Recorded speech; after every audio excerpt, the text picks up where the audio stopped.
West Africa. Yeah.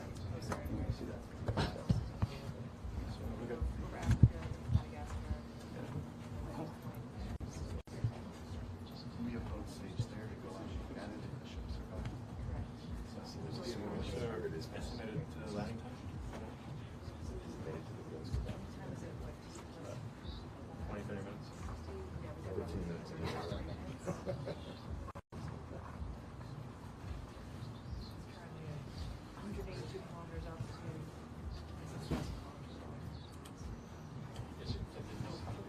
So it's currently going about 10 times the speed of a full missile round. Yeah. Yeah, right. Speaking your language. Yeah, 30,000 feet per second. That's a lot. Yeah. So like, yeah, ultra missile rocket might go like Mach 2, global Mach 2. This is going Mach 23.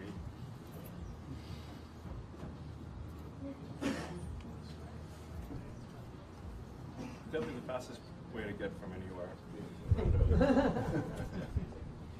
One day this might actually be viable to carry passengers on long distance flights. You get from here to Sydney in an hour.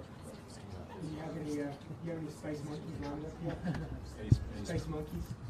Spice, I'm Space monkey. Oh, okay. I thought you said spice monkey. Sorry, Texas accent. No, we don't. No. I volunteer. Yeah. No space monkeys. We'll make sure it works with cargo, and then we'll add people. So, hey, is it? Can we do the? Should we go do the turbo, or They're going to tell me. yeah, you're going to get to it. Yes, sir. Look at the factory. Yes, sir. All right, so we can go look at the factory and then come back and see the ship plant. Right. Great. That's kind of cool. Yeah, sure.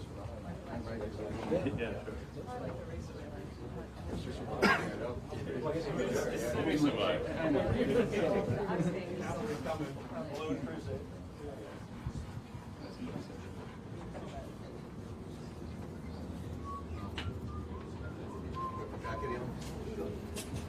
Yeah, it's like it's a bit weird wearing a jacket on this weather, I guess.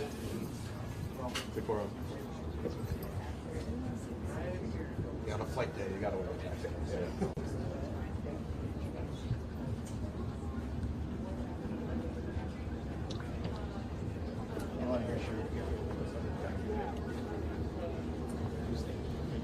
I'm Bryson. Bill. Pleasure.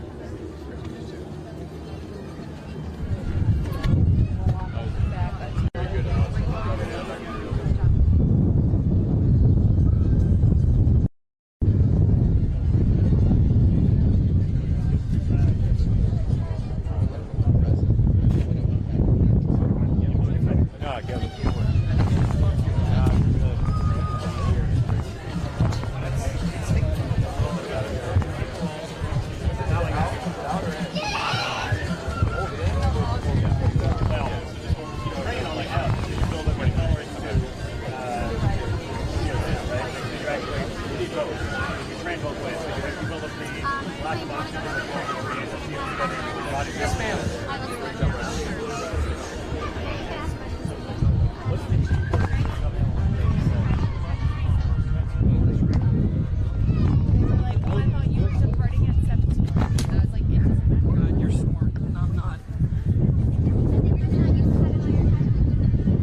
Yes, that's fine. Yeah. Yeah, well, we can't go because of the security concerns, but we're going to set up on the opposite side here to see the lighting is better. Thank you. Wherever you want to go.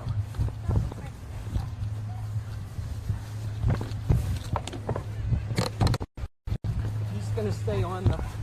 Is he going to stay on the path? Is he going to come down?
The shade, so at least it's not really dark or really bright. And then that whole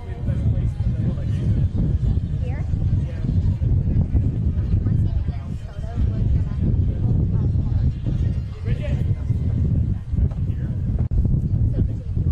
we're gonna Nope, it's up there where they're already lined up.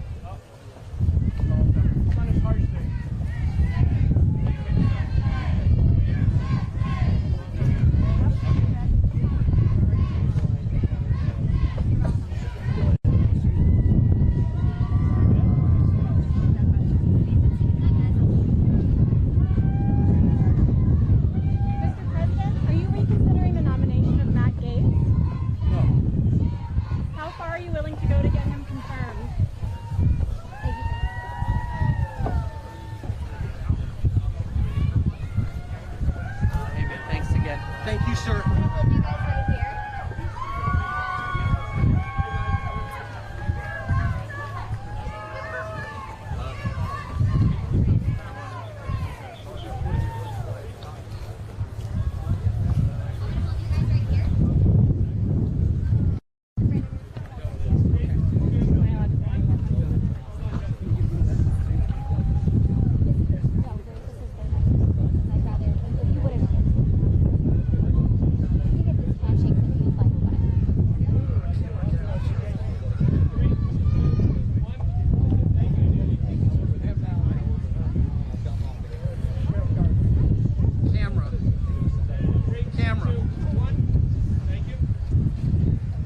Cameras.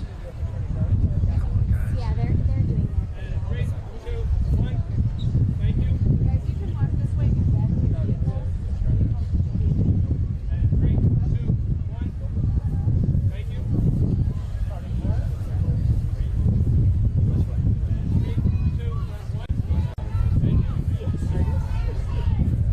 Yeah. 3, 2, 1. Thank you.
We are coming up on what we will hopefully see is our in-space relight demonstration. This will be firing up one of those 3 sea level Raptors on the very aft end of the ship and essentially reigniting it while we're in that microgravity environment in Earth orbit. We had attempted this once previously on Flight 3, but ended up skipping it when we had some attitude control issues with the ship. And we are on the dark side of the planet right now, so views are going to be a little bit dark, but hopefully we see some engine light come on as we do this relight test. This is a pretty critical capability for doing deorbit burns.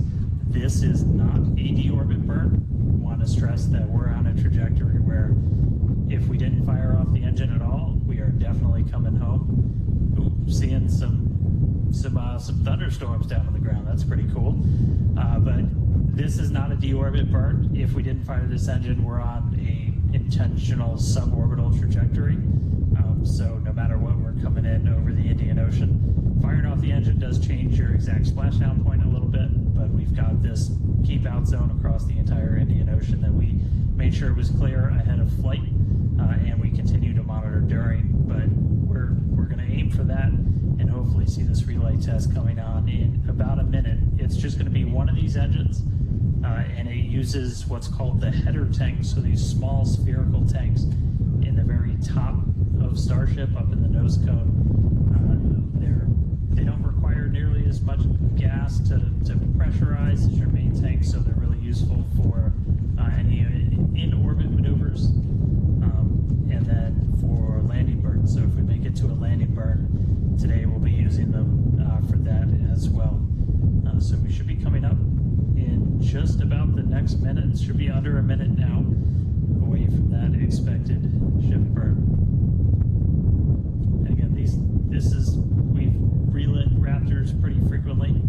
We just did it with the landing burn and that boost back burn on the booster, and we've done it on ship landing burns. We just haven't done it in this microgravity environment where your propellant management and a lot of other things are different as you're not Relight demo down startup. force of Earth's gravity.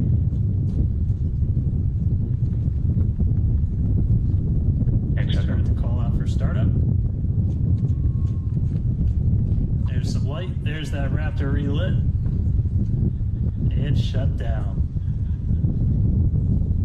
All right, there you have it. The first time ever lighting a Raptor while in outer space, other than our asset burn.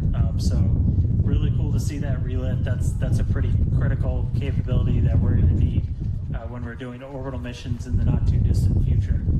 So check another one off. That was a really cool. That was an objective we really wanted to hit on this one, and so good to see ship knock that one out in orbit. But for now, we're going to coast for just a little bit longer, and then it'll be time for ship entry. So we'll get the usual light show as we return from hypersonic velocities.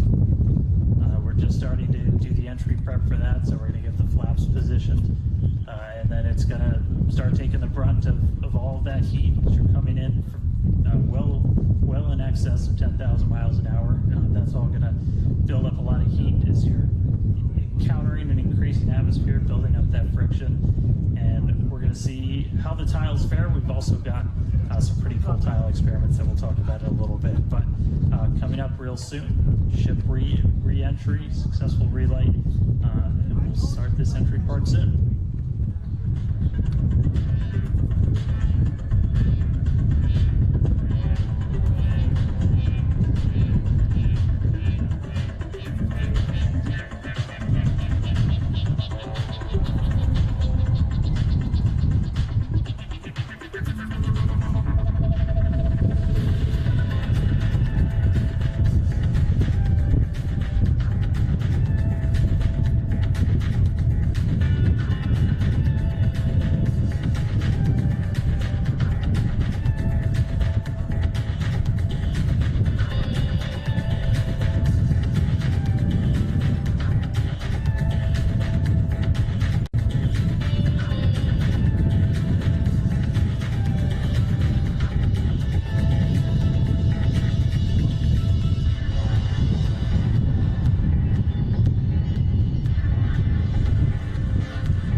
booster and ship had a successful separation as well as a good boost back burn and good separation of the hot stage adapter.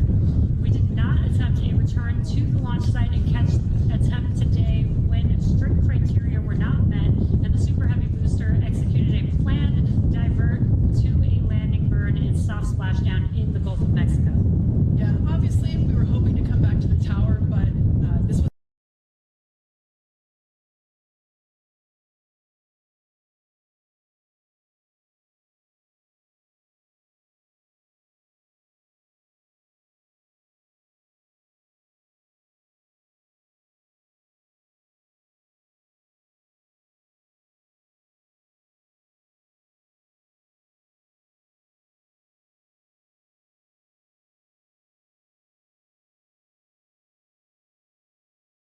show here, giving us these amazing views once again.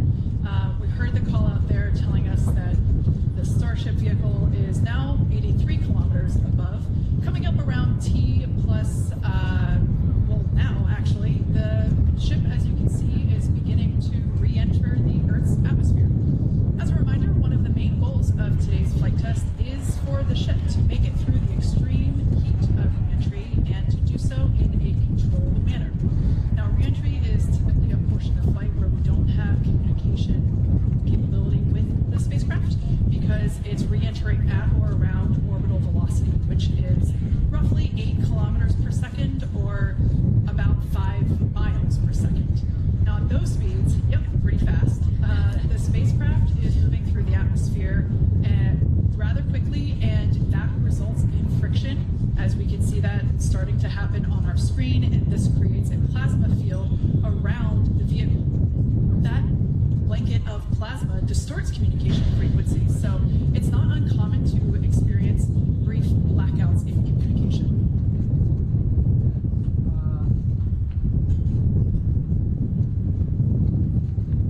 Starship is approaching the peak heating phase of entry.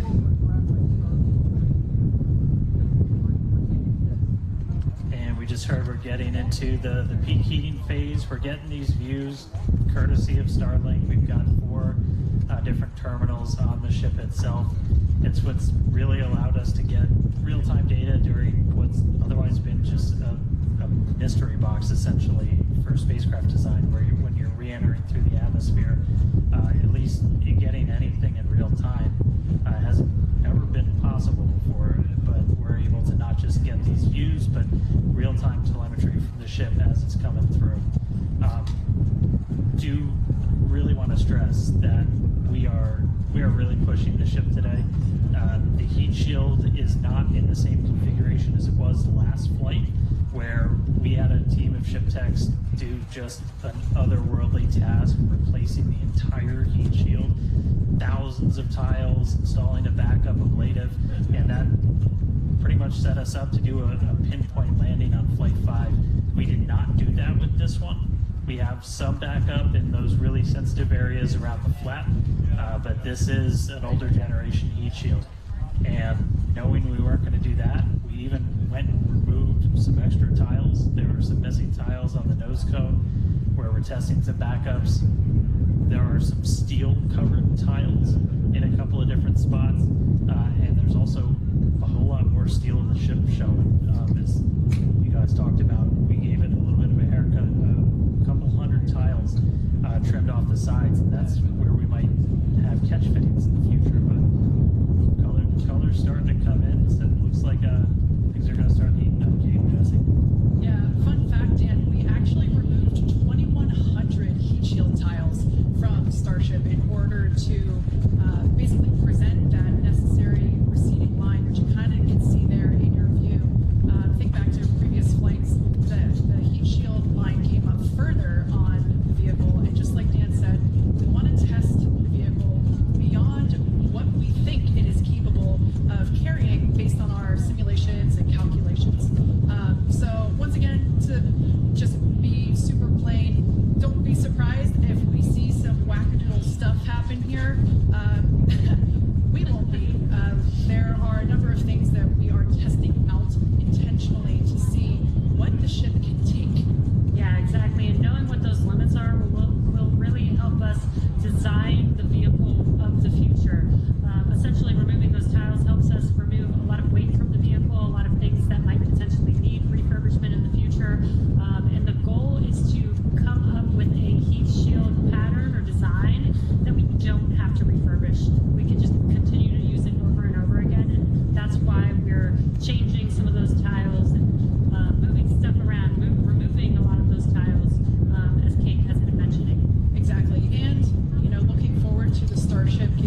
on this flight that we're doing to try and, you know, make all the ships that we're about to start flying even better, just really understand what their capabilities are going to be.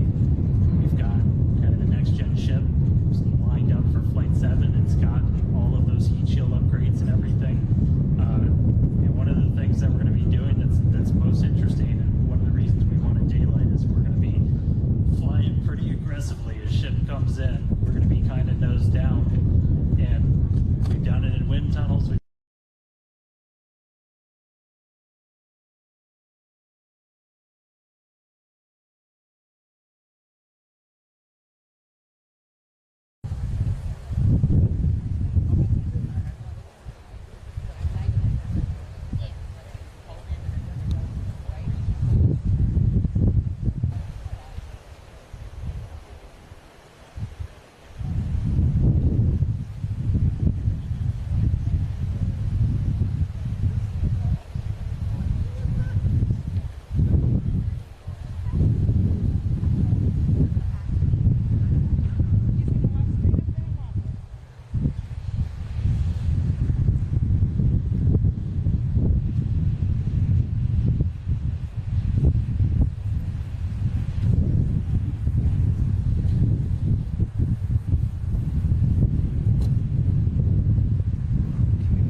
this is not new, because during the Obama years, we had the IRS was used to target conservative groups.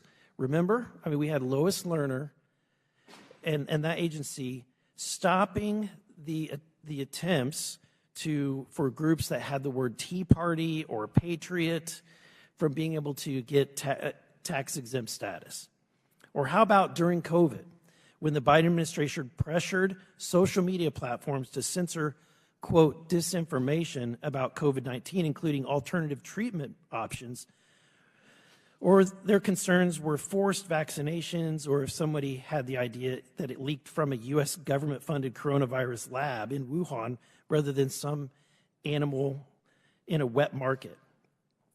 The American people, who have been called garbage, we saw a federal government do more to stop the distribution of ivermectin and hydroxychloroquine than it did fentanyl. We saw all of these and more. We saw rent-a-riot campaigns like BLM and Antifa not being prosecuted for all of their fires and destruction, but yet when conservatives have a protest, it's called an insurrection. And grandmas and grandpas who supported Trump are still being thrown in jail. We saw financial institutions work with law enforcement to mark Americans as domestic terror threats for buying religious texts or firearms or supporting Donald Trump. There are so many other examples. Trump himself has been attacked by the Department of Justice, Jack Smith, Fani Willis, all this lawfare. We have the FBI censoring information about the Hunter Biden laptop. We have the Democratic Party laundering fraudulent Oppo research like the bogus Steele dossier to journalists and the intelligence agencies, all back them up, siding with a particular political party.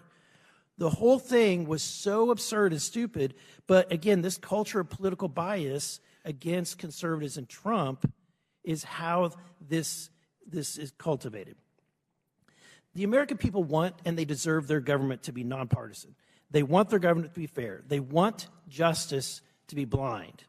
And they're frustrated when they see their government weaponized against them because they dare to support the guy who said, let's drain the swamp. And so this didn't happen overnight. It came from a long litany of events where some Americans were treated like garbage. And I can't wait for DOGE, the Department of Government Efficiency, to get in under the next administration and start making this government work more efficiently. Because this town does need a purge. This town needs an enema. And honestly, I can't wait. Thank you, Mr. Chairman. Gentleman yields back. Chair recognizes Mr. Higgins from Louisiana. Well, that was difficult testimony to follow. That's a tough act. Ms. Criswell, I thank you for being before us today. Mr. Chairman, I have to say to my colleagues on both sides of the aisle, I've had extensive communications and interactions with Ms. Criswell's team, and she has personally responded to many of my inquiries, official inquiries. We've worked through hundreds and hundreds of very complicated claims after Hurricanes Laura and Delta that hit the heart of my district in the middle of COVID. It was the worst thing you could possibly imagine. Very powerful hurricanes, a Category 5 and a Category 4, back-to-back, 1 month apart in the summer of 2020. It was incredibly difficult to respond to. And so I'm just going to say that through the course of the years, I've found that Ms. Criswell's team has been about as responsive as you could find any large bureaucracy anywhere in the world. And I would challenge any colleagues that would question the good lady's character, because I have found her character to be fine. She runs an organization that many of us are almost paid to hate, you know. But it's 22,000 employees, which sometimes things can get out of hand.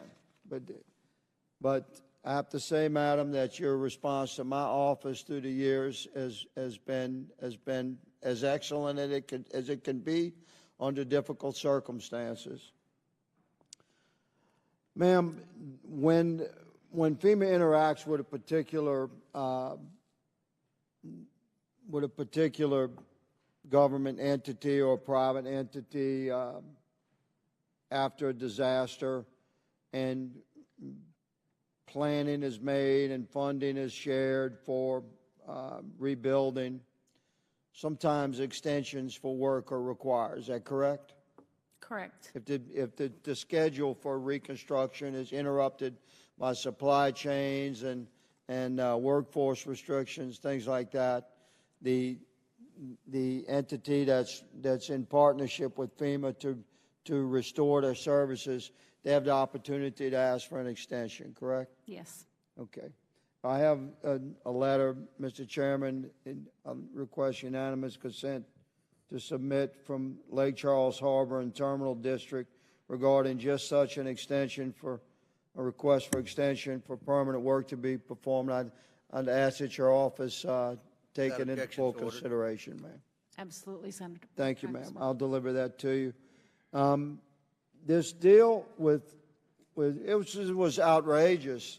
These reports that we had of a FEMA employee bypassing Trump supporters. I found it to be outrageous. How did this strike you, ma'am?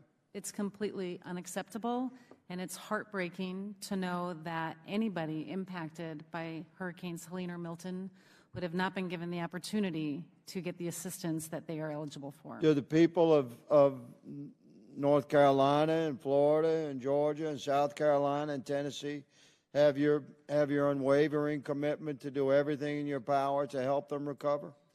Absolutely. We will be with all of these communities every step of the way throughout their recovery. Okay, so I think it's fair that we hold you to that commitment, don't you? Yes. Yes, ma'am.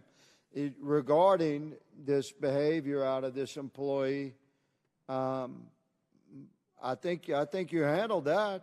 I mean, you discovered the behavior on one day, you confirmed the behavior the next day, and you fired your employee the following day. And then you initiated an investigation to look for what? If there's anything deeper, like some cultural existence that you aren't aware of this type of behavior? Is that what your investigation is seeking? We're doing additional investigations to be certain where the direction came from. If you find more of that, will more people get fired? If we find any additional evidence that there was discrimination against a political party. Quickly, you had questioned how she came to that. Could you address for us, please, what she meant when she said avoidance first and then de-escalation, and that she mentioned avoidance several times in her statement? What is that within FEMA?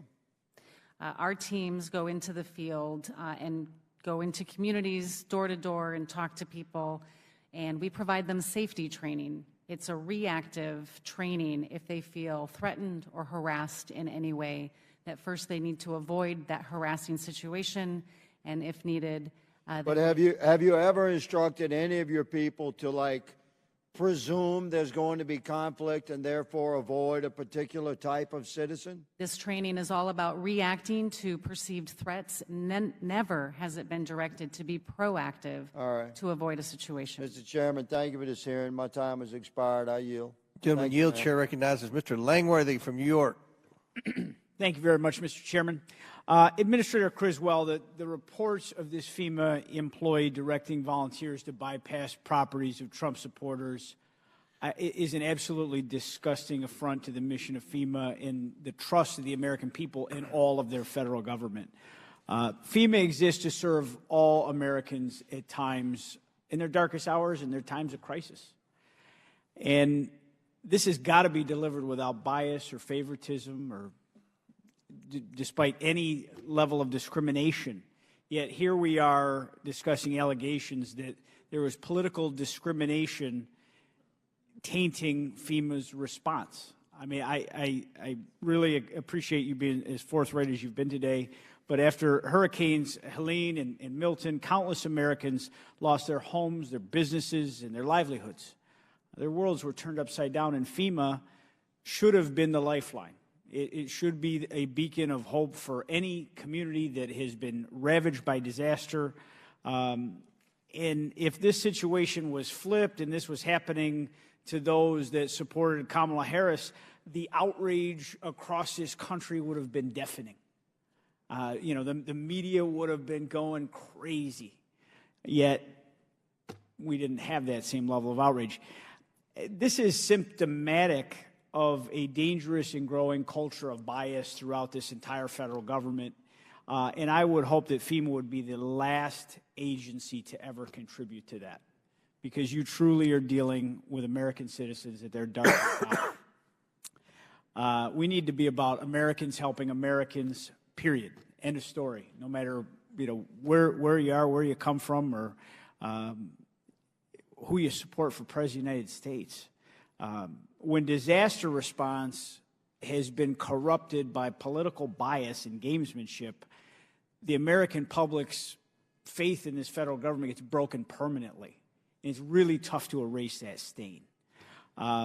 So I take you at face value that you're a person of action. You want to fix this, but what bothers me is how this employee got to this moment, and what culture existed around them where they thought it was okay to guide other employees to say, no, skip those houses. I mean, are you aware of any of your employees that felt that Trump supporters were dangerous to approach their homes? What was, in your initial portions of your investigation here leading to the termination of this employee, what was it that she expressed as to why we would avoid these Trump households? I can't speak to the motivations that drove her to send that message, but the actions that she took were completely unacceptable. We have initiated ongoing investigations, and if we find any further evidence that this is broader than this incident, then we will take appropriate action. Since you've been at FEMA, has political affiliation ever been classified by FEMA or any other federal agency, to your knowledge, as a dangerous community trend? Never. Okay. Did your employees and volunteers go to properties with any signage or flags or memorabilia supporting Kamala Harris or any other of the Democratic candidates running for office across the country? Other than the information that I have from this one incident, we have gone to tens of thousands of homes across all 6 states impacted. So yes or no, are you aware of any directive from supervisors at FEMA to avoid properties with any Democratic or Republican signage, for that matter? I have given no evidence, and I am not aware at this time. Okay. I think that this investigation is really important, that you're on, and I'm really going to be looking for a keen interest to the final product, as you finish that product. Any timeline as when that investigation might conclude? We have reached out to the Inspector General to conduct the investigation. I can't speak to what their timeline will be. I think it's really important to restore faith for all Americans in many parts of the federal government, but FEMA in particular. So I really look forward to hearing from you more in the future. In my remaining time, I'd like to quickly revisit a letter that I sent earlier this year urging FEMA to update its methodology for snowstorm-related reimbursements. In its response, FEMA stated that it's working with NOAA on potential updates. And as winter approaches, lake effect snow season in Buffalo, New York is coming. It's crucial that to my constituents in Western New York that we know that FEMA is taking proactive steps to ensure the most current standards guide federal assistance decisions. Can you give an update on any progress FEMA and NOAA have made in their efforts to modernize its methodology? I know following the historic snow season that we've had last year and previous years, our teams have been working on that, but I would have to get back to you specifically as to where that's at. Okay, we look forward to following up. Thank you very much, Director, and I yield back, Mr. Chairman. Thank you, gentlemen. And I assume the Inspector General is watching this hearing. This committee has jurisdiction over the Inspectors General. I can't encourage the Inspector General enough not to take this investigation seriously and report back to the ranking member, myself, as soon as possible. Chair now recognizes Mr. McCormick from Georgia. Thank you, Mr. Chair. Thank you for allowing me to be part of this very important discussion. I appreciate all the first responders, across the nation who've done their very best, including those people who are part of FEMA, to help those people most in need, especially during these dire times. I think we really owe it to the people to be accountable for where the money goes and who we're helping. And I think that's what this is really about. One of the interesting things came across when we were reviewing your budget. Can you tell me what your annual budget is for disaster relief out of FEMA? In this continuing resolution, we were given just over $20 billion for fiscal year 25. So it's not $38.2 billion, it's $20 billion, is that what you said? Out of my overall budget, just over $20 billion is for disaster relief. Okay, specifically. And according to your September report that you submitted, what percentage of that went towards COVID? I don't have the report in front of me, sir, but the COVID reimbursements are part of the Disaster Relief Fund reimbursements to communities that had impacts. So I'd have to get back to you on this. According to your report in September, 40% of your budget went towards COVID relief. I just want to, that's not talked about very much. Now, I'm an ER doc. I got my MBA. I was actually serving on the front lines of the COVID pandemic during the entire pandemic. Can you tell me when the pandemic was no longer a pandemic, according to the President of the United States? We closed the incident period in May of last year. Okay. And yet we spent 40% of our budget from this year's budget on COVID relief instead of hurricanes and other things. Is that correct? Again, I don't have the numbers in front according of me. To your those report, are major disaster declarations that were eligible for reimbursement. According to your report, I'm going to inform you, can prove me wrong by submitting your papers later on, but according to your report submitted just 2 months ago, we spent 40%. I want that number to sink in. 40% of our budget for disaster relief was spent on COVID, which was done a long time ago. I was there when it started. I was there when it ended. I know what the reaction was to. I know the overspend on it. I know where the waste, fraud, and abuse was. It makes me sick to my stomach. It's one of the main reasons I'm here in Congress. And to see a disaster relief spent on something that was behind us, probably paying off a lot of waste, fraud, and abuse, in my opinion, quite frankly. And I'd love to see that reviewed by Oversight. Because this is what's wrong with government. They spend 40% of their budget on something that happened 2 years ago, and we have not enough money to deal with what's happening right now. And quite frankly, the whole COVID relief thing, I saw where the money was spent. I saw how haphazardly it was spent. And I saw who it benefited and who it didn't. And I know a lot of millionaires and billionaires that benefited greatly off that money that was spent from the United States government, taxpayers. And that's what I'm very upset about. And that's why I'm here today as part of the COVID committee, as a doctor who watched this stuff happen firsthand. And now to see a budget that I think is very dishonest. I think you guys should, I know what happened with somebody who skipped over a Trump house. I get that, and I think it's environmental as far as the way that the prevailing attitude was. I understand you fired somebody, which I'm very happy about. I understand you're looking into other people that might be at odds with what you're supposed to accomplish. But to have a budget that's dedicated almost half of their budget to something that ended a long time ago, can you explain that? All 50 states received a disaster declaration in the previous administration to support their reimbursements for the costs experienced from for this year? These are all payments from the disaster declarations declared during the previous administration in 2020.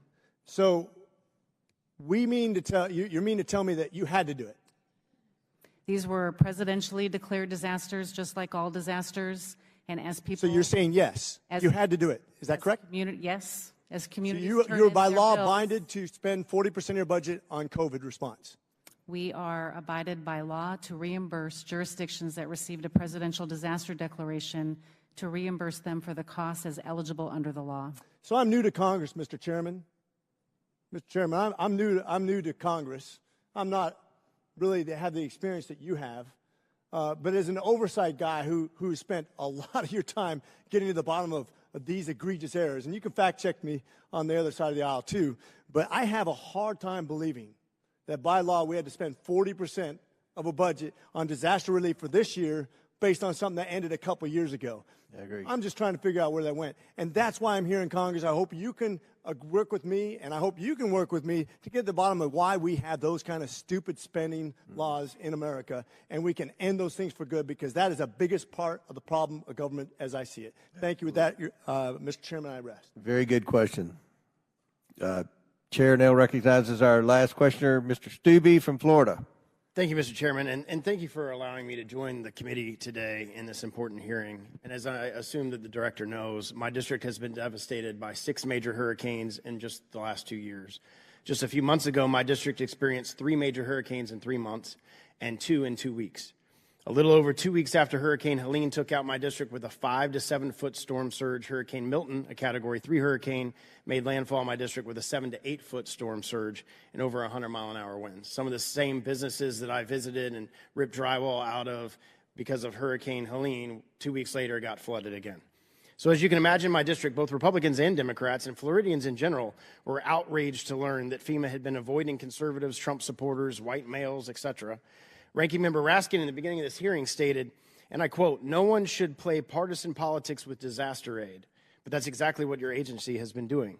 In the aftermath of such devastation, the American people expect and trust that FEMA will administer disaster relief in a fair manner.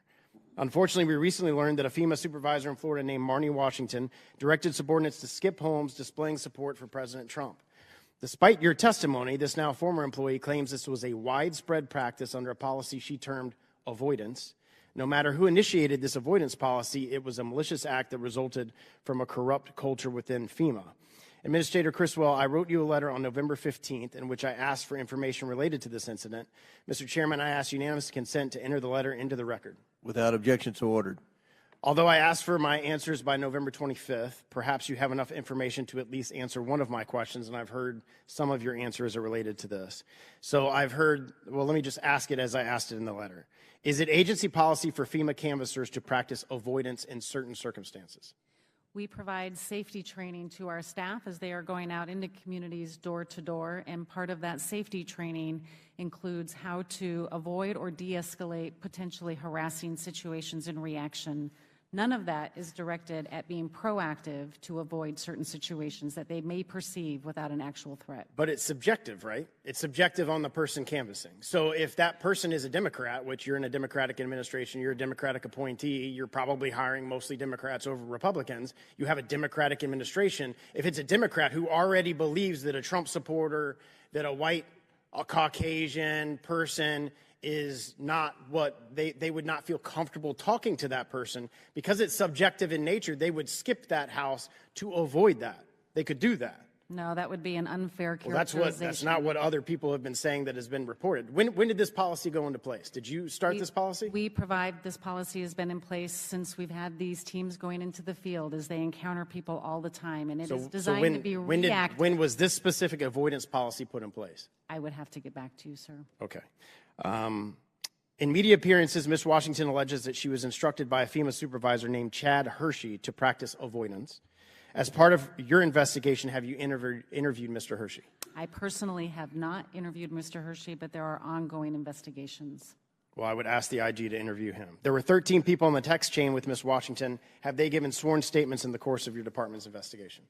I would have to check with the Office of Professional Responsibility as to who they have gotten statements from. Can you provide the names on that text message list, the 13 people that works for FEMA, to this committee to further this investigation and oversight over your... We will work with this committee to provide information as appropriate as part of this investigation. Earlier today in the Transportation Committee, you stated, and I quote, "There is not a widespread culture problem at FEMA." Unfortunately, the evidence contradicts your assertion. In a report published by the Daily Signal, a former FEMA employee, so this isn't Mrs. Washington, this is somebody else, a former FEMA employee who spent over 5 years at your agency stated, and I quote, "FEMA's rotten to a core. It's overstaffed, it's bureaucratic, and they don't really help anybody." Referring to the Trump flag incident, the former employee said, and I quote, "They were told to avoid Trump, avoid any house that has a Trump sign, in a verbal meeting. I've seen that happen. We were told, quote, don't go into any house that looks suspicious. They would use words like hick, cowboys, rednecks. You can change that over to Trump supporters and MAGA." So I guess that explains why FEMA has never stopped in my house over the 6 hurricanes that we've had, because I check all 3 of your boxes: a Trump supporter, a white male, and a cowboy. Mr. Chairman, I ask unanimous consent to enter the Daily Signal article into the record. Without objection, so ordered. After the initial story broke, we sent an email to my district requesting any of my constituents who felt like they had been politically discriminated by FEMA. And just since last week, we've had over 35 people who live and reside in my district, who are citizens in my district, who have given us specific instances, factual instances, where they were either overlooked or specifically discriminated against because of their political affiliation. This is the exact type of weaponization of the federal government that put Trump back in the White House. Starting with the DOJ, the FBI, the intelligence agencies, the weaponization of the Justice Department against President Trump, and now it's been weaponized against the American people in the form of disaster aid, and it's atrocious. Thank God President Trump won, and he can restore this department into what it should be, not partisan, helping every American that's been affected by a disaster, and I yield back. Will the gentleman yield for one question? Sure. You were kind enough to quote me at the beginning of your remarks, Mr. Stubbe, saying that partisanship should not enter into the distribution of disaster aid. And I think we found unanimous agreement on that point with respect to this discrete episode that took place in Florida. But several members on our side have cited the president-elect, when he was president before, withholding aid and altering the distribution of aid, or attempting to, California, to other Puerto Rico, other places, on precisely the basis of partisanship. And no one on your side spoke up about that. But since you endorsed the general principle, I wonder if you would agree that if such a thing were to take place by a president, perhaps you disagree with the reporting on it, but if it were to take place, that would be equally or even more wrong than one person doing it on a particular city block. I don't care who the administration is or what agency it is. If they're discriminating against political party beliefs and not getting federal government aid for that, that is wrong, which is why Ashley Moody, our Attorney General of the state of Florida, is suing FEMA exactly for that reason. Thank you much. Very good. All right. Madam Administrator, that concludes our hearing today. I want to thank you for your testimony today. I know there were many questions. There are going to be some follow-up questions. We're in communication with other members and other people who have suggested that maybe the incident here wasn't an isolated incident, so we're going to have communication back and forth. We look forward to that IG report coming very soon. And with that, and without objection, all members have 5 legislative days within which to submit materials and additional written questions for the witnesses, which will be forwarded to the witness. If there's no further business, without objection, the committee stands adjourned. Thank you.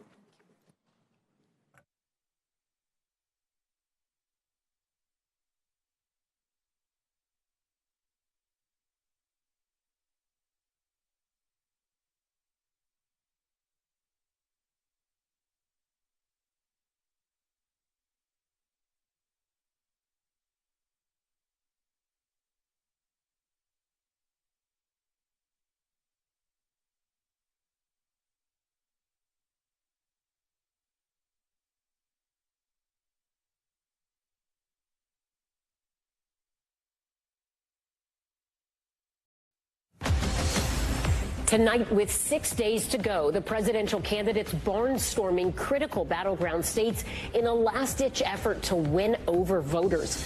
Inflammatory comments made about Puerto Ricans at a Trump rally now consuming both campaigns after President Biden appeared to call former President Trump's supporters garbage when reacting to a comedian's remarks at Madison Square Garden. The former president firing back from inside the cab of a garbage truck as Vice President Harris distances herself from her boss. Also tonight, election threat warning, ballot boxes set on fire, and artificial intelligence spreading disinformation, polling centers enlisting snipers and officers on horseback to keep ballots and workers safe, the growing security concerns before, during, and after Election Day. Lebanese refugees seeking shelter in an unusual place, one of Beirut's most popular